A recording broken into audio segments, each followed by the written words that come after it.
Agar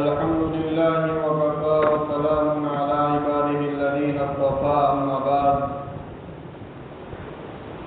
فأعوذ بالله من الشيطان الرجيم بسم الله الرحمن الرحيم وما أرسلناك إلا رحمة للعالمين صدق الله مولانا العظيم.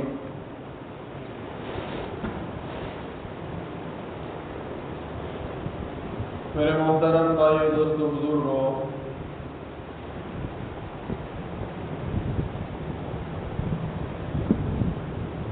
جیسا کہ آپ سب کو معلوم ہے کہ ہماری بات سیرت النبی صلی اللہ علیہ وسلم کے متعلق چل رہی ہے. آپ صلی اللہ علیہ وسلم کی 63 سالہ زندگی میں سے 45 سالہ زندگی آپ لوگوں کے سامنے بیان کر دی گئی ہے.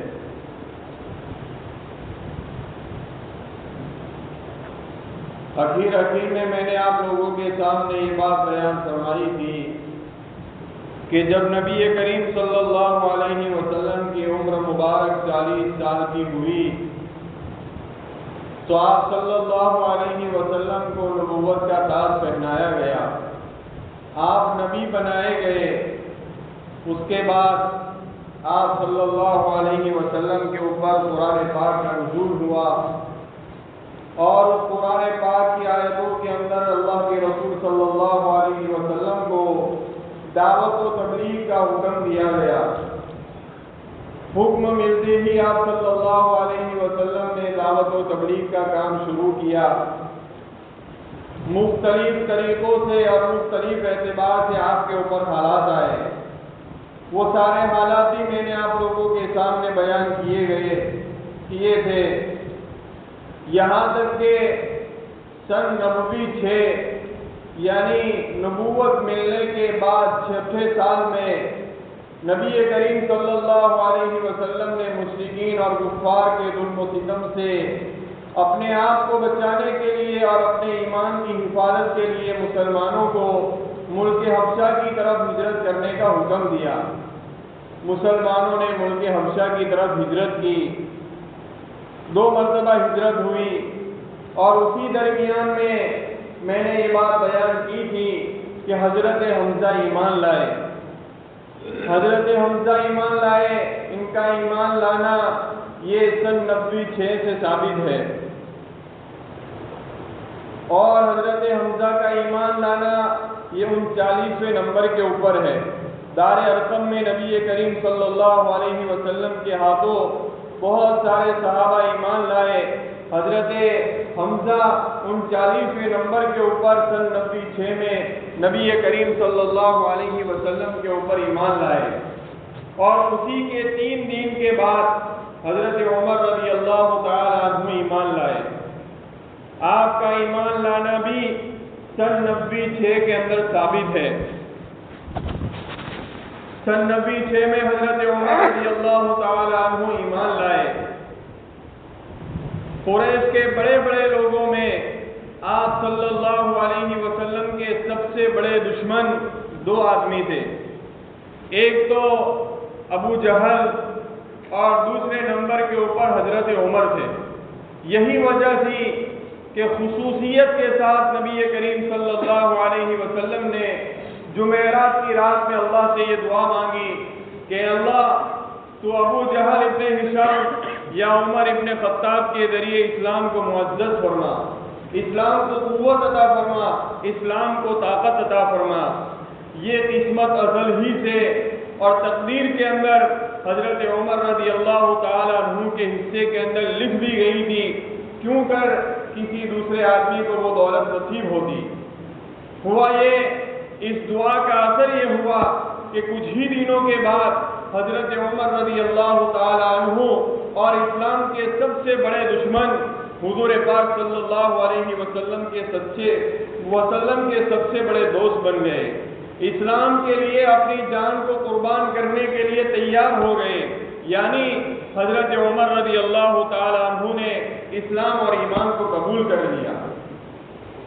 یوں تو بہت سارے صحابہ کرام نبی کریم صلی اللہ علیہ وسلم کے ہاتھوں کے اوپر ایمان لائے، لیکن حضرت عمر کا ایمان لانا یہ اپنی نوعیت کا ایک منفرد اور ایک انوکھا واقعہ ہے، اور یہ خصوصیت دربار رسالت میں صرف اور صرف حضرت عمر ہی کو حاصل ہے کہ آپ کا ایمان لانا قیامت تک آنے والے انسانوں کے لیے نبی کریم صلی اللہ علیہ وسلم کی رسالت کی سچے دلائل میں سے ایک دلیل ہے، حضرت عمر کا ایمان لانا۔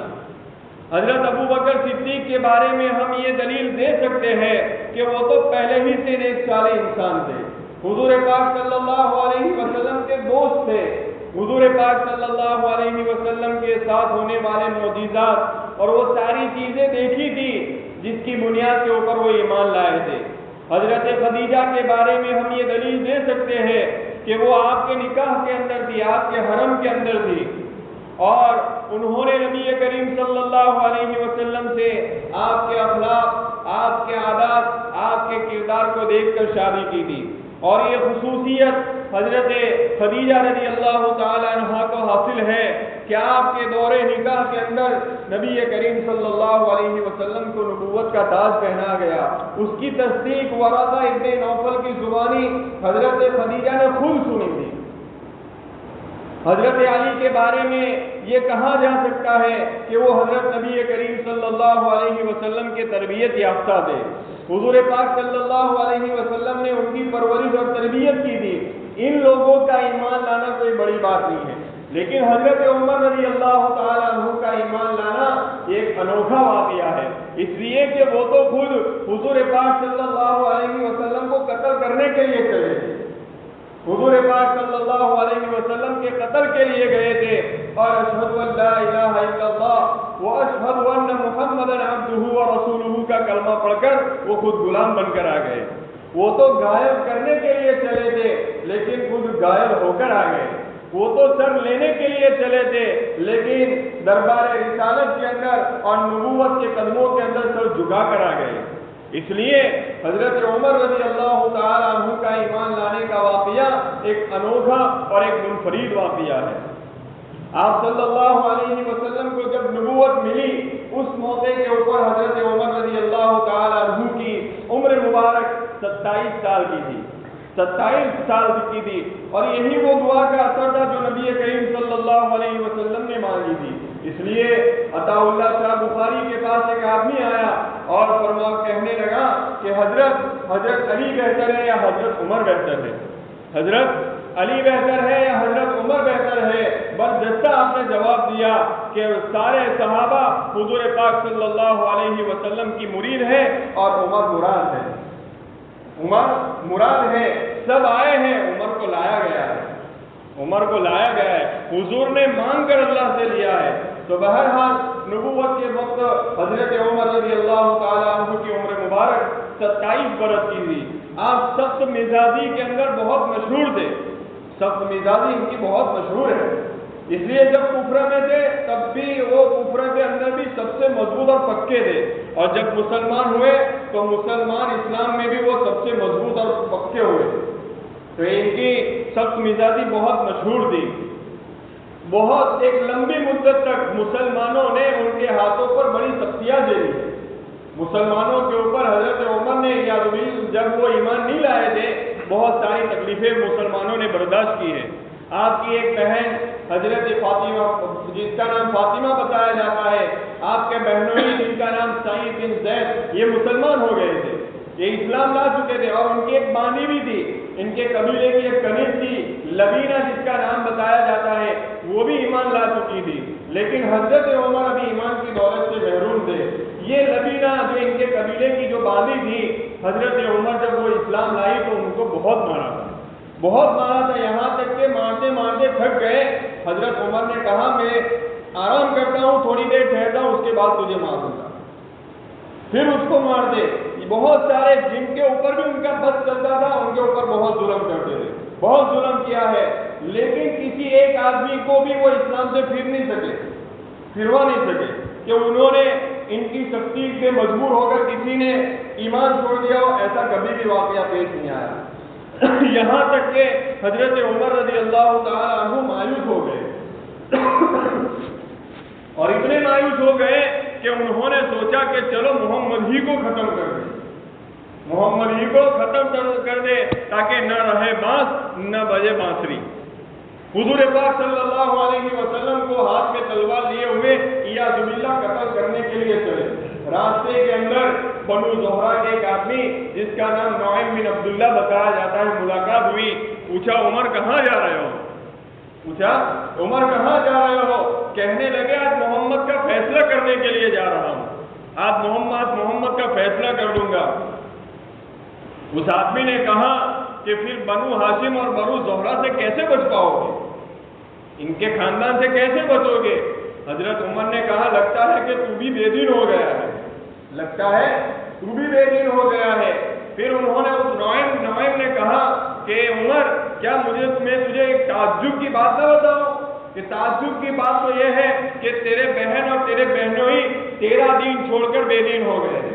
پہلے اپنے گھر والوں کی تو خبر لو، بس یہ سننا تھا کہ حضرت عمر نے راستہ بدلا، راستہ ہی کیا بدلا، تقدیر ہی بدل گئی۔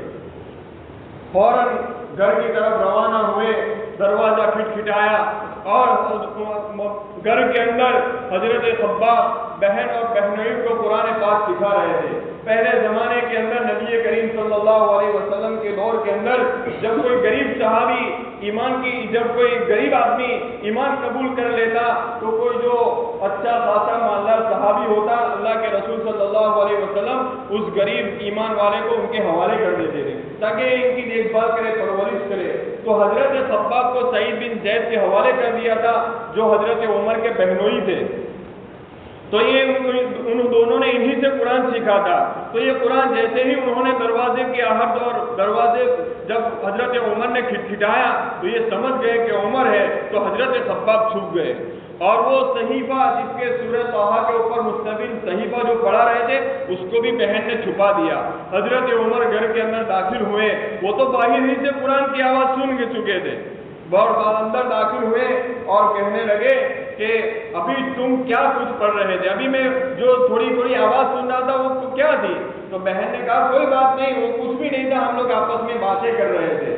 پھر حضرت عمر نے کہا کہ لگتا ہے کہ تم لوگ بے دین ہو گئے ہو، مجھے یوں لگتا ہے کہ تم لوگوں نے دین چھوڑ کر بے دین ہو گئے ہو۔ تو حضرت عمر کی بہن نے کہا کہ اگر آپ کے دین کے علاوہ کوئی دوسرا دین حق پر ہو تو بس یہ سننا تھا کہ حضرت عمر نے اپنی بہن کو اتنا مارا کہ چہرے سے خون بہنے لگا، لیکن وہ بھی آخر خطاب ہی کی بیٹی تھی۔ کہا عمر مارنا ہے، جتنا بھی مارنا ہے مار لے، میں نے بھی اسی ماں کا دودھ پیا ہے جس ماں کا تو نے دودھ پیا ہے، میں ایمان کو چھوڑنے والی نہیں ہوں، کچھ بھی ہو جاوے۔ بس یہ سننا ہی تھا کہ حضرت عمر کے اوپر مایوسی کے بادل چھا گئے اور وہ اپنے بہن کے چہرے کے اوپر سے خون بہتا ہوا دیکھ کر ان کو بھی بڑا غم اور افسوس ہوا اور کہا کہ بتاؤ تو صحیح وہ کون سی چیز تھی جس کو تم پڑھ رہے ہو؟ بس یہ دیکھا تو فوراً بہن نے کہا تم ناپاک ہو، یہ اللہ کا پاک کلام ہے، ناپاک پاک کو چھو نہیں سکتا، پہلے غسل کرو۔ حضرت عمر نے غسل کیا، پھر وہ صحیفہ جو سورہ طٰہٰ کے اوپر مشتمل تھا دیا اور پڑھا۔ حضرت عمر نے سورہ طٰہٰ کی آیت نمبر 14 سے لے کر 20 تک پڑھا، جس کے اندر اننی انا اللہ لا الہ الا انا فاعبدنی، جس کے اندر اللہ کی وحدانیت اور اللہ کے ایک ہونے کو بیان کیا ہے۔ جب اس آیت کے اوپر پہنچے حضرت عمر نے کہا یہ تو بڑا پاکیزہ اور اچھا کلام ہے، یہ تو بہت محترم کلام ہے، مجھے حضور کا پتہ بتاؤ، مجھے حضور کا پتہ بتاؤ۔ یہ جملہ سننا تھا کہ حضرت خباب جو چھپے ہوئے تھے انہوں نے سنا، وہ فوراً باہر آ گئے اور کہا کہ خباب کے عمر خوش ہو جاؤ۔ یہ اس دعا کا اثر ہے کہ نبی کریم صلی اللہ علیہ وسلم نے جمعرات کی رات میں مانگی تھی کہ اللہ تو عمر ابن خطاب یا ابو جہل ابن ہشام کے ذریعے اسلام کو معزز اور مقبولیت عطا فرما۔ یہ دعا کا اثر ہے کہ وہ دعا آپ کے حق میں اندر قبول ہوئی۔ کتابوں کے اندر لکھا ہے کہ اللہ کے رسول صلی اللہ علیہ وسلم اگر یا نہ بولتے، یعنی عمر ابن خطاب یا ابو جہل ابن ہشام اگر یا نہ بولتے تو اللہ دونوں کو ایمان کی دولت دے دیتا، اللہ دونوں کو ایمان کی دولت، لیکن اللہ نے دونوں میں سے ایک کو مانگا تھا۔ یہ دولت حضرت عمر اللہ کے رسول نے دونوں میں سے ایک کو مانگا تھا، تو یہ دولت حضرت عمر کے حق میں قبول ہوئی۔ تو حضرت خباب نے کہا کہ اس دعا کا اثر ہے جو نبی کریم صلی اللہ علیہ وسلم نے مانگی تھی۔ اس موقع کے اوپر اللہ کے رسول کوہ صفا پہاڑی کے اوپر جو دار ارقم جس کا نام ہے اس گھر کے اندر تشریف فرما تھے۔ حضرت عمر ہاتھ میں تلوار لیے ہوئے وہاں روانہ ہوئے اور اس گھر کا دروازہ کھٹکھٹایا۔ صحابہ نے اس دروازے کے سوراخ سے دیکھا کہ حضرت عمر باہر ہے، تلوار لیے کھڑے ہوئے ہیں، تو سارے صحابہ گھبرا گئے اور وہ سارے صحابہ نبی کریم صلی اللہ علیہ وسلم کو سارے صحابہ نے گھیر لیا۔ حضرت حمزہ تو پہلے ہی ایمان لائے، وہ بھی وہاں تشریف فرما تھے۔ حضرت حمزہ نے فرمایا بات کیا ہے، کیا بات ہے؟ تو کہنے لگے کہ حضرت عمر آئے ہوئے ہیں، تلوار لیے ہوئے کھڑے ہیں۔ حضرت حمزہ نے فرمایا دروازہ کھولو، اگر عمر اچھی ارادے سے آیا ہے، خیر کے ارادے سے آیا ہے، ہم ان کو خیر دیں گے، اور اگر اس کی کوئی بری نیت ہے اسی کی تلوار سے ہم اس کا فیصلہ کریں گے۔ دروازہ کھولا گیا۔ اس موقع کے اوپر نبی کریم صلی اللہ علیہ وسلم کے اوپر وحی نازل ہو رہی تھی، وحی نازل ہو رہی تھی۔ وہی جب ختم ہو گئی تو پھر اللہ کے رسول صلی اللہ علیہ وسلم نے حضرت عمر سے ملاقات کی اور بڑے سخت لہجے کے اندر اللہ کے رسول نے حضرت عمر کو کہا کہ عمر کیا اس وقت تک باز نہیں آؤ گے جب تک تمہارے اوپر بھی وہ ذلت اور وہ رسوائی نازل نہ ہو جائے جیسے ولید بن میرہ کے اوپر نازل ہوئی۔ یہ ایسی آواز تھی، حضرت عمر فرماتے ہیں کہ حضور کی آواز نے مجھے کپا دیا، گھبرا دیا، اور میں نے فوراً کہا کہ میں کلمہ پڑھنے کے لیے ہی حاضر ہوا ہوں۔ فوراً اللہ کے رسول صلی اللہ علیہ وسلم نے حضرت عمر کو کلمہ پڑھایا۔ حضرت عمر نے کلمہ پڑھا، حضور پاک صلی اللہ علیہ وسلم نے نعرہ تکبیر کو بلند کیا۔ سے دیکھ کر سارے صحابہ نے اللہ اکبر کا نعرہ لگایا، جس سے مکہ کی ساری وادیاں گونج اٹھی، مکہ کی ساری وادیاں گونج اٹھی۔ تو اس طرح حضرت عمر رضی اللہ تعالی عنہ اسلام کے اندر داخل ہوئے۔ حضرت عمر فرماتے ہیں کہ ایک مرتبہ میں نے ارادہ کیا کہ نبی کریم صلی اللہ علیہ وسلم کا چھیڑنے کا، کہ نبی کریم صلی اللہ علیہ وسلم کو چھیڑوں۔ چنانچہ میں تلاش میں نکلا، اللہ کے رسول صلی اللہ علیہ وسلم آگے جلدی چل کر وہ حرم میں پہنچ گئے اور آپ نے نماز شروع کر دی، اور نماز کے اندر حضور پاک صلی اللہ علیہ وسلم نے سورہ حاقہ کو پڑھا۔ قرآن پاک کے اندر ایک سورت ہے جس کا نام ہے سورہ حاقہ۔ اللہ کے رسول صلی اللہ علیہ وسلم سورہ حاقہ پڑھ رہے تھے۔ میں قرآن پاک کے نظم اور ان کی ترتیب کے اوپر بڑا حیرت تھا، مجھے تعجب ہو رہا تھا۔ تو میں نے دل کے اندر وہی بات کہی جو قریش کہتے تھے کہ یہ تو شاعر ہے، یہ تو کاہن ہے، یہ فلانا ہے، جادوگر ہے وغیرہ۔ تو میں نے دل کے اندر یہ سوچا یہ کوئی شاعر لگتا ہے، یہ کوئی شاعر لگتا ہے۔ اللہ کے رسول نے فوراً نمازی کے اندر وہ آیت پڑھی، وما هو بقول شاعر قلیلا ما تؤمنون۔ یہ کوئی شاعر نہیں ہے، بہت کم لوگ ایسے ہیں جو ایمان رکھتے ہیں۔ تو میں نے دل کے اندر سوچا کہ جو بات میرے دل کے اندر آئی وہ نبی کریم صلی اللہ علیہ وسلم کو بھی معلوم ہو گئی۔ تو میں نے فوراً دل کے اندر یہ خیال کیا یہ تو کاہن لگتا ہے، یہ تو کاہن لگتا ہے کہ دلوں کے بھید کو بھی جانتا ہے۔ فوراً حضور پاک صلی اللہ علیہ وسلم نے وہ آیت پڑھی ولا بقول کاہن، کہ یہ کوئی کاہن نہیں ہے، یہ کوئی کاہن کا کلام نہیں ہے۔ قلیلا ما تذکرون، بہت کم لوگ نصیحت حاصل کرتے ہیں۔ تو حضور پاک صلی اللہ علیہ وسلم نے اس طرح پوری سورہ حاقہ کو پڑھا، اسی وقت میرے دل کے اندر اسلام رچ بچ گیا تھا، کہ میرے دل کے اندر یہ بالکل سچ اور سچا مذہب ہے، تو اسی وقت میرے دل کے اندر اسلام کر گیا تھا۔ تو بہرحال حضرت عمر رضی اللہ تعالیٰ عنہ اس طرح ان کا ایمان لانے کا واقعہ ہے۔ حضرت عمر رضی اللہ تعالیٰ عنہ یہ ان کی طاقت کا یہ عالم تھا کہ کسی کی ہمت نہیں ہوتی تھی کہ آپ کا مقابلہ کرے۔ یہی وجہ تھی کہ جب آپ اسلام لائے مشرکین کے اندر بحران مچ گیا تھا۔ رہی بات مسلمانوں کی تو حضرت عمر کے اسلام لانے سے مسلمانوں کو عزت ملی، شرافت ملی، قوت اور طاقت ملی۔ حضرت عمر فرماتے ہیں کہ میں اسلام لایا تو میں نے دل ہی کے اندر سوچا کہ مسلمانوں کا اور اسلام کا سب سے بڑا دشمن کون ہے۔ میں نے دل ہی کے اندر سوچا، میرے دل نے جواب دیا کہ ابو جہل سے بڑھ کر کون ہو سکتا ہے۔ میں فوراً اس کے گھر گیا، میں نے دروازہ کھٹکھٹایا تو ابو جہل باہر دروازے کے اوپر آیا، دروازہ کھولا، مجھے دیکھ کر کہا خوش آمدید، اہلا وسہلا، آئیے تشریف لائیے۔ حضرت عمر نے کہا میں تجھے یہ بات کہنے کے لیے آیا ہوں، میں اللہ اور اس کے رسول صلی اللہ علیہ وسلم کے اوپر ایمان لے آیا ہوں۔ بس یہ سننا تھا کہ ابو جہل نے دروازہ بند کر لیا اور یوں کہا کہ تیرا بھی برا ہو اور جو کچھ تو لے کر آیا ہے اس کا بھی برا ہو، یہ کہہ کر اس نے فوراً گھر کے دروازے کو بند کر دیا۔ تو مشرکین کے اندر تو یہ عالم ہو چکا تھا کہ پورے مشرکین کے اندر ایک کوہرام مچ گیا تھا، ایک مایوسی چھا گئی تھی، لیکن مسلمانوں کو طاقت اور قوت ملی تھی۔ ایک صحابی نے حضرت عمر سے فرمایا کہ عمر فاروق کا لقب کیسے ملا؟ آپ کو اللہ کے رسول نے فاروق کا جو لقب دیا وہ کیسے ملا؟ حضرت عمر رضی اللہ تعالیٰ عنہ نے فرمایا کہ میرے 3 دن پہلے حضرت حمزہ ایمان لائے تھے اور 3 دن کے بعد میں ایمان لایا۔ وہ پورا ان کا ایمان لانے کا واقعہ اس صحابی کو بیان فرمایا۔ میں نے اللہ کے رسول صلی اللہ علیہ وسلم سے فرمایا کہ اللہ کے رسول کیا ہم حق پر نہیں ہیں، ہم حق دین پر نہیں ہیں؟ میرے ماں باپ آپ پر قربان ہو، ہم زندہ رہے مر جاوے۔ اللہ کے رسول صلی اللہ علیہ وسلم نے فرمایا اس ذات کی قسم جس کے قبضے میں میری جان ہے، بلا شبہ تم سب حق پر ہو، خواہ مرو یا زندہ رہو۔ پھر حضرت عمر نے فرمایا کہ یہ چھپ کر کیسے رہتا، ہم ضرور بھی ضرور ہم لوگ باہر نکلیں گے، ہم ضرور بھی ضرور باہر نکلیں گے۔ اس کے بعد جب ایمان لائے تھوڑی ہی دیر کے بعد نماز کا اذان ہوئی اور نماز کا وقت ہوا۔ نماز کا وقت ہوا، علانیہ نماز کیا جاتا تھا، دعوت و تبلیغ کا کام، وہی دار ارقم کے اندر نمازیں وغیرہ پڑھی جاتی تھی چھپ کر۔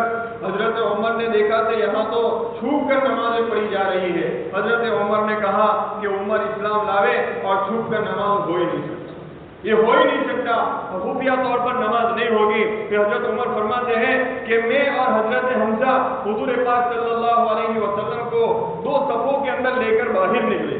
2 صفوں میں ایک صف کے اندر حضرت حمزہ تھے، دوسری صف کے اندر میں خود تھا۔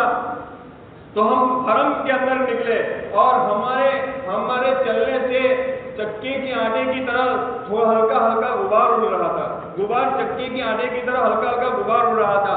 جب قریش نے ہم دونوں کو دیکھا تو ان کے ہوش اڑ گئے اور ان کے دل کے اوپر ایسی چوٹ لگی جو اس سے پہلے کبھی بھی ان کے دلوں کے اوپر ایسی چوٹ نہیں لگی تھی۔ انہوں نے دیکھ کر وہ سارے ہکے بکے رہ گئے اور پھر ہم حرم میں پہنچے اور حضرت عمر نے وہاں جا کر اعلان کیا کہ اگر کسی کو اپنی عورت کو بیوہ کرنا ہو، اپنے بچے کو یتیم کرنا ہو اور اپنے سہاگ کو اجاڑنا ہو، وہ آئے اور میرا مقابلہ کرے۔ اور یہی جملہ آپ نے ہجرت کے موقع پر بھی کہا تھا کہ کل یہ نہ کہنا کہ عمر چھپ کر ہجرت کر کے گیا، آج میں کھلے طور پر تم کو کہتا ہوں کہ اگر کسی کو اپنی عورت کو بیوہ کرنا ہو، اپنے بچے کو یتیم کرنا ہو اور اپنے سہاگ کو اجاڑنا ہو تو آئے اور خطاب کے بیٹے سے مقابلہ کرے۔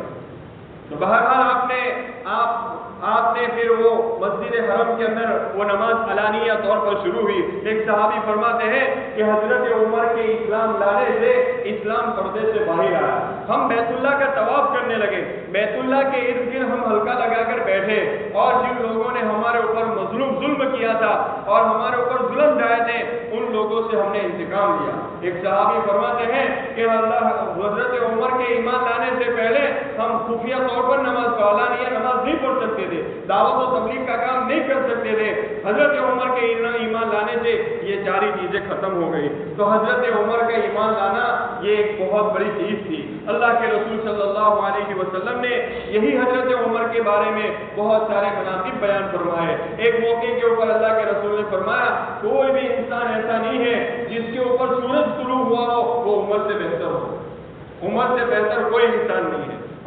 ایسے تو اللہ کے رسول صلی اللہ علیہ وسلم نے مختلف صحابہ کے مختلف مناقب اور ان کی خوبیاں بیان فرمائی، لیکن حضرت عمر کے جو مناقب ہیں اپنی جگہ کے اوپر ایک مثال ہے۔ یہاں تک کہ نبی کریم صلی اللہ علیہ وسلم نے یہ بھی فرمایا لو کان بعدی نبی لکان عمر، کہ اگر میرے بعد کوئی نبی ہوتا تو عمر ہوتا۔ آپ اندازہ لگائیے کہ وہ کتنی بڑی شخصیت تھی۔ یہ ساری مناقب کیوں؟ وہ اعزاز دینے کے لیے بیان کیے جاتے ہیں کہ ان کے اندر حضرت عمر کے بارے میں وہ نبیوں والے صفات اور خصائص عادتیں تھیں جس کی بنیاد کے اوپر اللہ کے رسول نے فرمایا لو کان بعدی نبی لکان عمر، کہ اگر میرے بعد کوئی نبی ہوتا تو عمر ہوتا۔ اللہ کے رسول نے فرمایا عمر ایک ایسا انسان ہے جس سے شیطان بھی ڈرتا ہے، شیطان بھی خوف کرتا ہے، شیطان دیکھ کر اپنا راستہ بدل دیتا ہے۔ اللہ کے رسول صلی اللہ علیہ وسلم نے مختلف طریقوں سے مناقب بیان فرمائے۔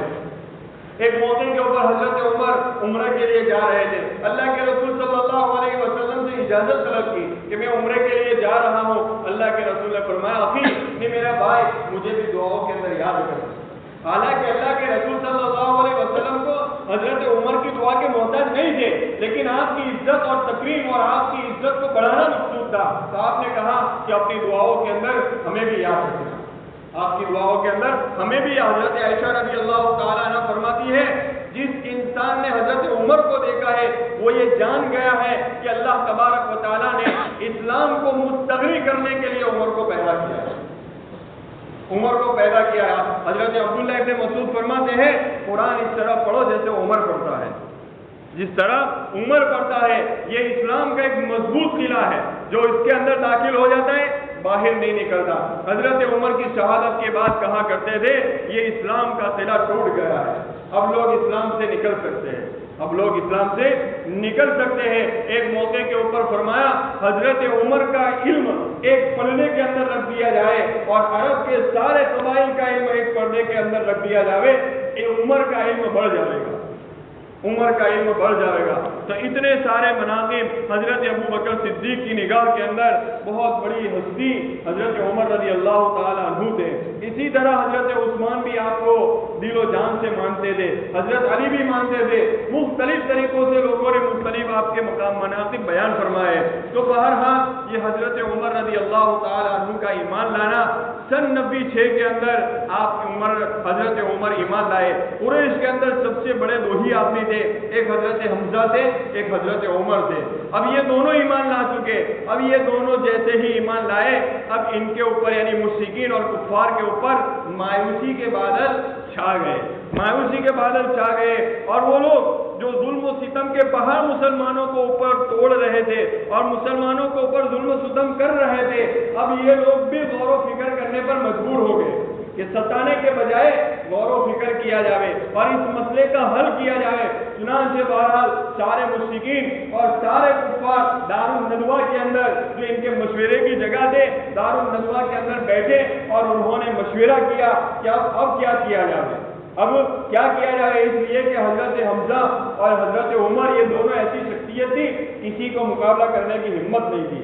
تب انہوں نے غور و فکر کے ذریعے کیا اس کے بعد اب کیا کیا جائے، بہرحال مشورے کے اندر یہ طے کیا کہ اب سیدھے اور ڈائریکٹ نبی کریم صلی اللہ علیہ وسلم ہی سے ملاقات کیا جائے۔ بہرحال مشورے کے اندر طے ہوا، یہ لوگ حرم میں گئے، نبی کریم صلی اللہ علیہ وسلم کو وہاں بلایا۔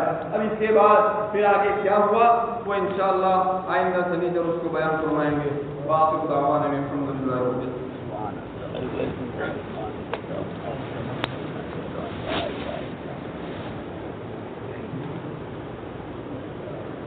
یہ تو کباٹ میں بیچ دو، کباٹ میں بیچ